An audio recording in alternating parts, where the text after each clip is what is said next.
îles du Pacifique. Mr. President, Excellencies, distinguished representatives, ladies and gentlemen, I bring you warm greetings from the Blue Pacific.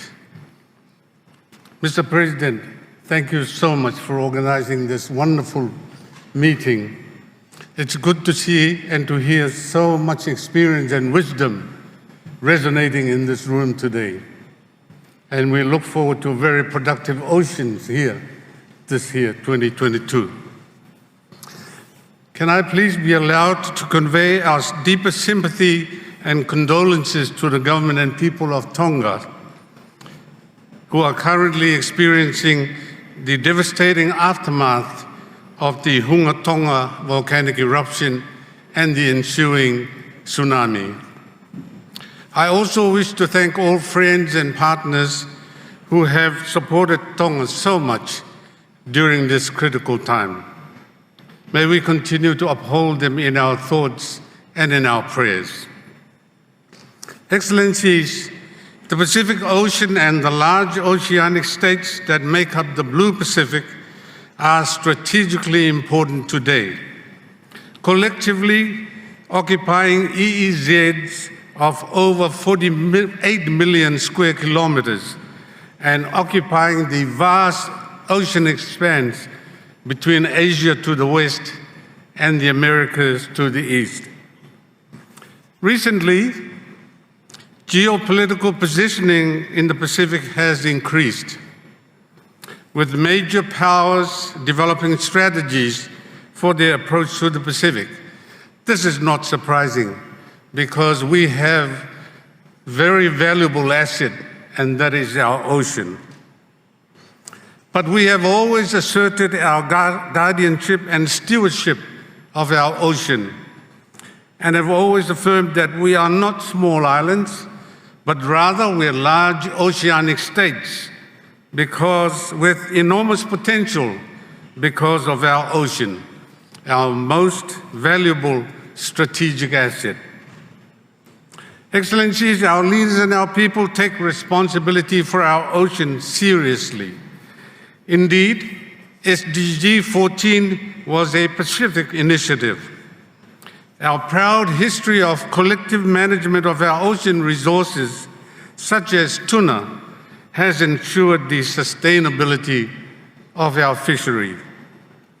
We have made many ocean commitments, including ambitious national ocean policies, such as Palau's sanctuary, Papua New Guinea's national oceans policy, and the Cook Islands Marae Moana initiative. Just speaking briefly on the last one, Marae Moana in our language means sacred ocean. That is how we respect the ocean, because we see it as part of us. We see it as defining our identity and our culture. We see caring for the ocean and its resources as not just our moral duty, we also see it as our obligation under international law. Further, we submit that for ocean governance to be fully effective, all states must play their part and ensure that they abide by international law, including the United Nations Convention on the Law of the Sea. The nature of the ocean implies that any action in your own waters can and will have transboundary impacts on other countries' waters, as well as to our global commons. That is why the leaders of the Pacific Islands Forum are supporting an ambitious BBNJ Treaty, which we hope will come into effect this year. Excellencies, for us in the Pacific, the single greatest threat to our livelihoods, our security, and our well-being, and indeed of the whole world, is climate change. One of its negative impacts for us is rising sea levels, which is already being felt in our region. Sadly, the relationship between climate change-related sea level rise and maritime zones was not an issue that was specifically contemplated by the drafters of UNCLOS, but which is of real concern to all of us now, especially the small island developing states and the low-lying states. We want to ensure our legal entitlements as sovereign nations are not lost nor challenged due to sea level rise. In August 2021, and to mark the 50th anniversary of the Pacific Islands Forum, our leaders adopted the Declaration on Preserving Maritime Zones in the face of climate change-related sea level rise. And I have the honor today to present that to you. Our declaration is not just another climate change-related declaration. Oh no, it is a carefully drafted, targeted document that addresses a specific issue: the relationship between sea level rise brought about by climate change and maritime zones.